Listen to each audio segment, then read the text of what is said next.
이런 말이 있죠. 심는 대로 거둔다. 근데 이 말을 내가 하는 게 아니라 주변에 믿지 않는 친구가 하고 이웃들이 하고 있어요. 우리가 오히려 놀라요. 저 말을 어떻게 알고 있지? 어떻게 들었지? 근데 그 놀라운 출발점은 성경에 있었어요. 욥기, 시편, 잠언, 호세아, 오늘 갈라디아서까지. 오히려 성경에서 이 말씀을 일찍이 알려주셨어요. 무엇을 심든지 심는 대로 거둔다. 그러니까 우리가 이 말씀을 받아들일 때 첫 번째 감사할 수 있는 게 뭐냐면 하나님께서 우리를 창조하시고 우리에게 무엇인가 심을 수 있는 요소를 사전에 주셨다는 뜻이 돼요. 이미 우리 손에, 우리 안에 그런 것이 와 있다는 거예요. 예를 들면 은사, 적성, 달란트 등등 이것들이 내 안에 있어요. 이미 주어져 있어요. 이것으로 나의 현장에서 심는 거예요. 심을 때도 하나님께서 우리가 어떻게 심을 것인지, 어떤 깊이로 어떻게 등등을 가르쳐 주기 위해서 성령께서 진리의 영으로 우리에게 함께 하신다고 말씀하고 있어요. 그러니까 이 말씀을 내 삶에 적용하면 우리가 이제부터라도 정신을 차리고 깨어 하나님이 원하시는 바, 결실과 보장된 미래를 위한 무엇을 심을 것인가에 대한 고민이 필요한 것을 발견하게 되죠. 지금까지 나는 이 말을 들으면서 내가 심는 대로 거둔다 알고 있었는데 당최 내 마음속에 도전이 없었어요. 네, 오늘 이 시간을 기점으로 해서 한번 도전 받으시고 이 말씀의 깊은 의미를 발견해 보시면 좋겠습니다. 내가 만약에 심는다는 부분에서 무엇을 심을 것인가? 육체의 일을 심으면 다음과 같은 결과를 얻습니다.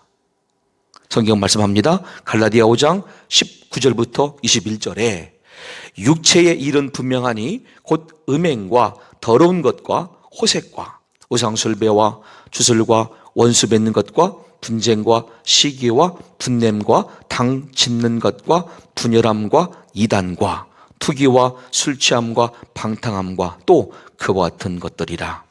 전에 너희에게 경계한 것 같이 경계하노니 이런 일을 하는 자들은 하나님의 나라를 위협으로 받지 못할 것이요.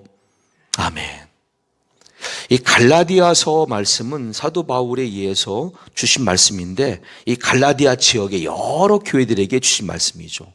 이 갈라디아 지역은 바울이 1차 선교여행 때 지났던 지역이고 그 이후에 교회가 세워졌어요. 지금 3차 전도여행 중에 있는 사도 바울, 그가 에베소에 있을 때 전갈이 들어옵니다. 사도 바울 큰일 났습니다. 당신이 전에 개척했던 그 갈라디아 지역의 교회들에 지금 거짓 선지자가 들어가서 거짓 교리, 거짓 정보로 영적 혼돈을 일으키고 있습니다. 지금 그들이 신앙 안에서 분열되고 있습니다. 걱정스럽습니다. 이런 전갈이 들어와요. 바울이 하나님께 긴급 기도를 드리죠. 하나님, 주의 몸된 교회가 세워졌는데 지금 그 교회가 거짓 선지자들에 의해서 잘못된 방법으로 지금 방향이 틀어지고 있습니다. 어떻게 하면 좋습니까? 그때 성령의 감동으로 말씀들이 와요. 그 말씀을 받아 기록한 것이 갈라디아서예요.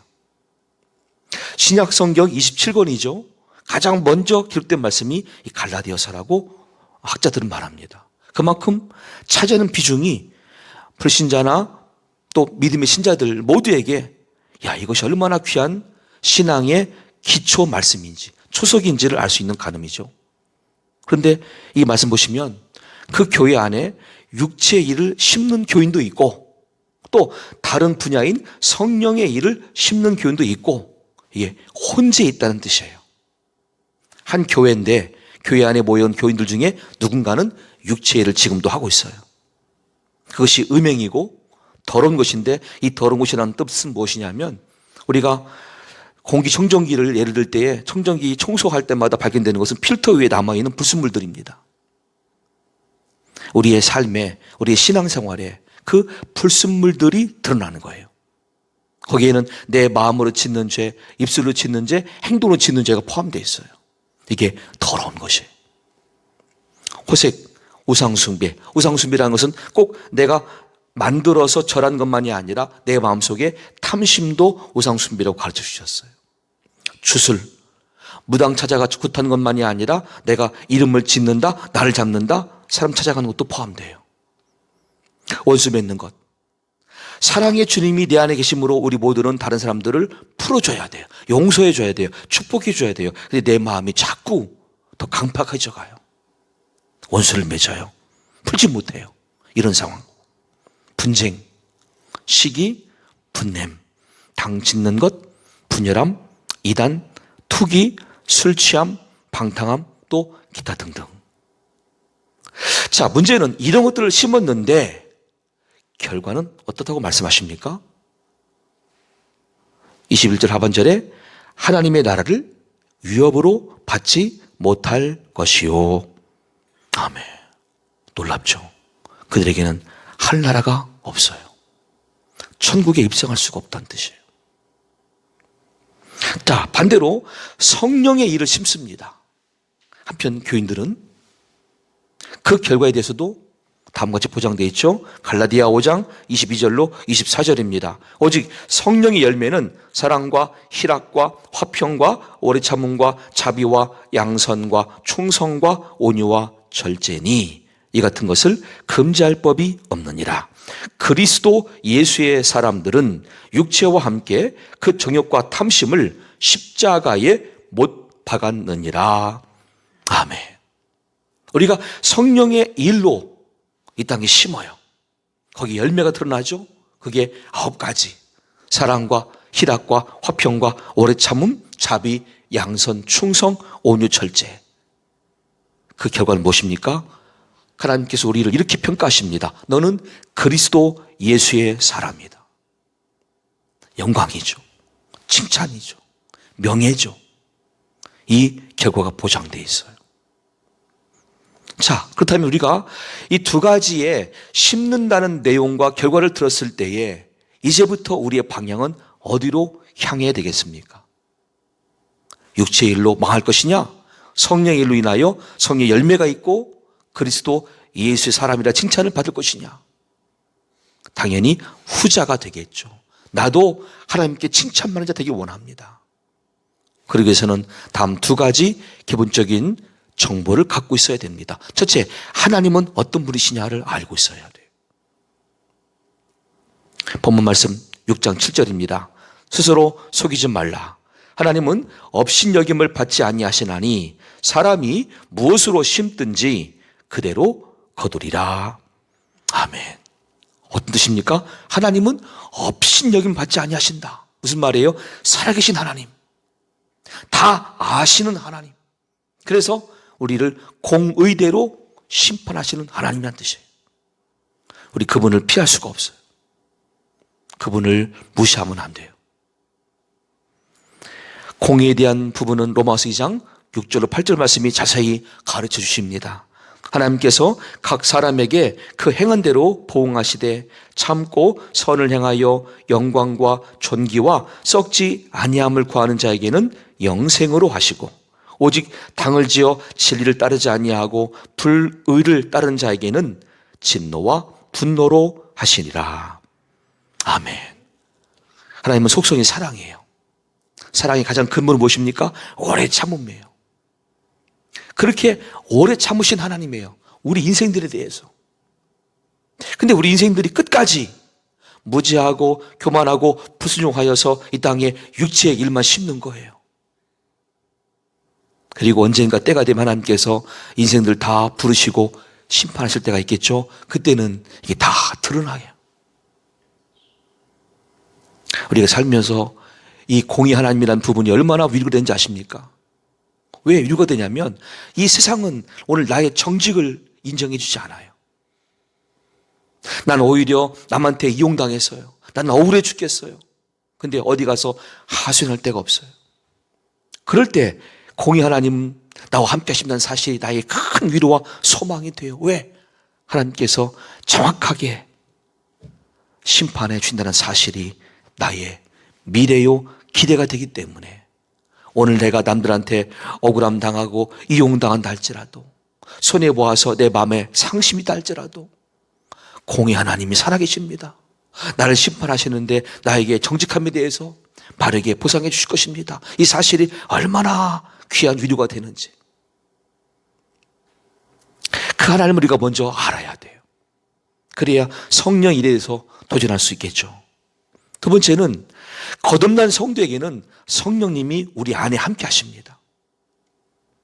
성령을 헬라어로 파라클레토스라고 했습니다.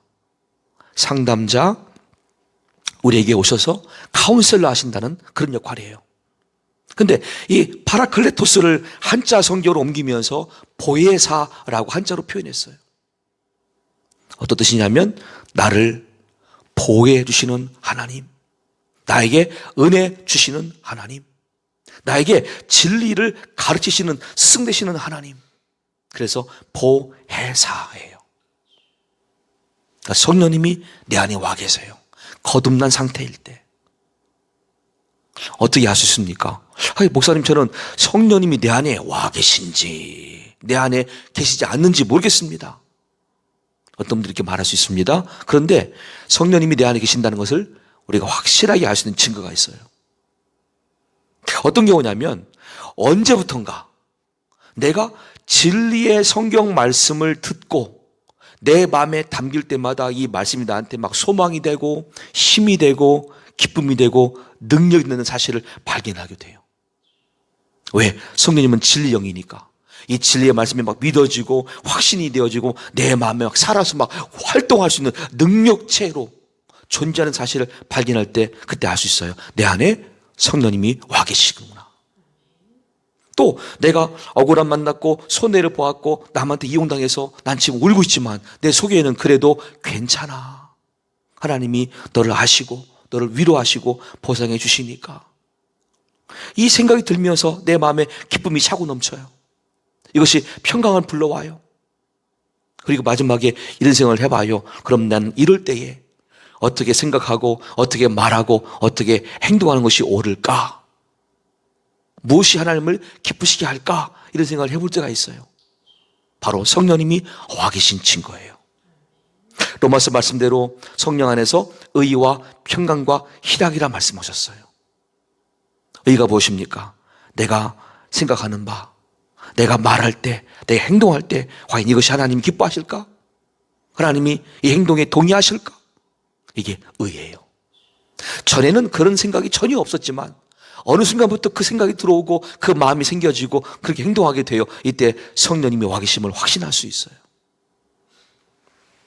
그럼 우리는 지금 내가 심는다는 이 과정에 대해서도 그 하나님을 신뢰할 수가 있다는 뜻입니다. 고린도후서 3장 4절과 5절입니다. 우리가 그리스도로 말미암아 하나님을 향하여 이 같은 확신이 있으니 우리가 무슨 일이든지 우리에게서 난 것 같이 스스로 만족할 것이 아니니 우리의 만족은 오직 하나님으로부터 나느니라. 아멘. 나에게 심는 것도 주신 하나님, 심게 하시는 하나님, 심을 때 도우시는 하나님, 그 이후에 결과도 보장하신 하나님, 모든 것은 하나님으로부터 난다고 말씀하셨어요. 이 믿음이 오늘 나를 살리고 나의 삶에 어떤 불확실성과 코로나19 같은 위기가 있다 할지라도 우리는 끝내 승리하여 아버지 앞에 상 받는 자로 서게 될 줄로 믿습니다. 그러면 우리는 포기해서는 안 됩니다. 나에게 주어진 심을 일에 대해서 포기하면 안 되겠죠. 무엇을 포기하면 안 되겠습니까? 오늘 저는 4가지로 여러분께 말씀드립니다. 첫째, 현재 주어진 자신의 생명을 절대로 포기하지 마십시오. 다른 말로 말씀드리면 결코 자신의 몸에 상의를 입히거나 자신의 몸에 불행한 흔적을 남기지 마십시오. 다음과 같은 몇 가지 요인들을 발견하게 되겠죠. 첫째는 자존감이 상실되었을 때 자살을 생각합니다. 우울증이 깊어졌을 때 자살할 수 있습니다. 음주가 우리를 자살로 유혹할 수 있습니다. 경제활동의 위기를 만났습니다. 붕괴된 가족관계가 되었습니다. 관계 갈등과 소외감이 나를 찾아왔습니다.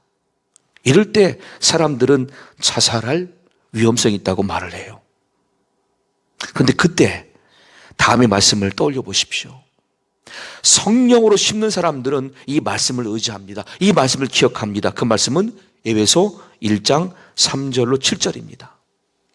찬송하리로다. 하나님 곧 우리 주 예수 그리스도의 아버지께서 그리스도 안에서 하늘에 속한 모든 신령한 복을 우리에게 주시되 곧 창세전에 그리스도 안에서 우리를 택하사 우리로 사랑 안에서 그 앞에 거룩하고 흠이 없게 하시려고 그 기쁘신 뜻대로 우리를 예정하사 예수 그리스도로 말미암아 자기의 자녀들이 되게 하셨으니 이는 그가 사랑하시는 자 안에서 우리에게 거저 주시는 바 그의 은혜의 영광을 찬송하게 하려는 것이라.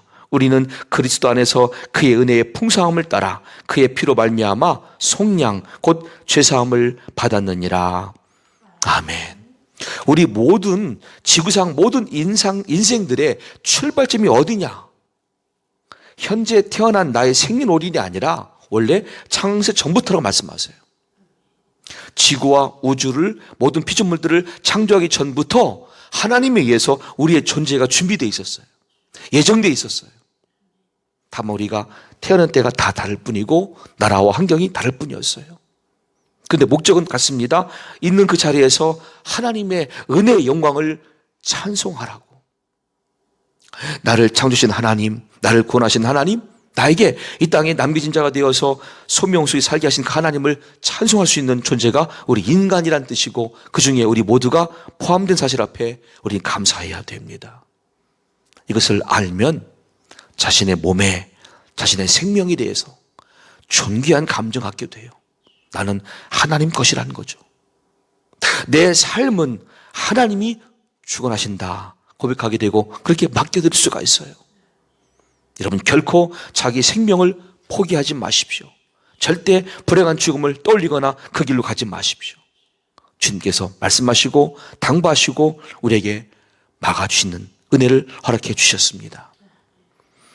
하버드대학교 연구진들이 최근에 발표한 신문 기사가 있습니다. 정기적인 교회 예배 참석이 절망으로 인한 죽음의 위험 가능성을 낮춘다는 발표인데요. 제가 마치 16년 동안 10만 명 이상을 연구한 결과입니다. 이 결과는 미국 의사협회 정신의학 저널에도 발표된 바입니다. 그러므로 예배 신앙을 회복하고 정기적으로 예배하는 것이 우리를 살리고 가족들에게 평안을 전하고 모두가 회복될 수 있는 계기요 방법인 줄로 믿으시기를 축원합니다. 두 번째로 우리는 자신에게 주어진 그 소명을 절대 포기하지 마십시오. 소명은 영어로 콜링이라고 하죠. 곧 하나님에 의해서 나를 향한 부르심이 됩니다. 고린도전서 7장 17절부터 24절까지 말씀을 제가 몇 군데 여러분께 봉독합니다. 오직 주께서 각 사람에게 나눠주신 대로 하나님이 각 사람을 부르신 그대로 행하라. 내가 모든 교회에서 이와 같이 명하노라. 각 사람은 부르심을 받은 그 부르심 그대로 지내라. 주 안에서 부르심을 받은 자는 종이라도 주께 속한 자유인이요 또 그와 같이 자유인으로 있을 때에 부르심을 받은 자는 그리스도의 종이니라. 너희는 값으로 사신 것이니 사람들의 종이 되지 말라. 형제들아 너희는 각각 부르심을 받은 그대로 하나님과 함께 거하라. 아멘. 이 소명이라고 하는 것을 확인할 수 있는 절차는 우리에게 주셨던 재능, 달란트, 적성 이것들을 가지고 하나님이 이걸로 이 땅에서 살게 하셨는데 어떤 분야에 헌신케 하실 것인가? 나의 직업이 되겠죠?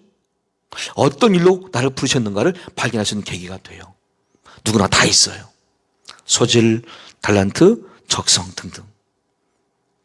이것들을 가지고 우리가 이 땅에 심을 수 있는 것이 무엇입니까?